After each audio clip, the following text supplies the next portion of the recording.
இந்தியாவின் நுண் உணவு பதப்படுத்தும் துறையில் மேற்கொள்ளப்பட்டு வரும் திட்டங்கள் பெண்களிடையே பெரும் வரவேற்பை பெற்றுள்ளதாக பிரதமர் நரேந்திர மோடி பெருமிதம் தெரிவித்துள்ளார். இது தொடர்பாக மத்திய உணவு பதப்படுத்துதல் துறை அமைச்சர் சிராக் பாஸ்வான் எழுதியுள்ள ஒரு கட்டுரையை பிரதமர் எக்ஸ் வலைதளத்தில் பகிர்ந்துள்ளார்.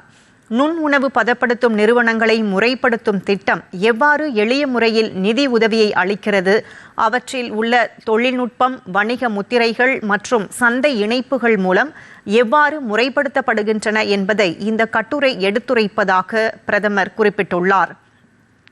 உள்ளூர் உற்பத்தியாளர்கள் வேலைவாய்ப்புகளை உருவாக்குபவர்களாக மாறவும், கிராமப்புற பொருளாதாரங்களை வலுப்படுத்தவும், சுயசார்பு இந்தியா கனவு நனவாக்கவும் இந்த திட்டங்கள் வழிவகுப்பதாகவும் பிரதமர் சுட்டிக்காட்டியுள்ளார்.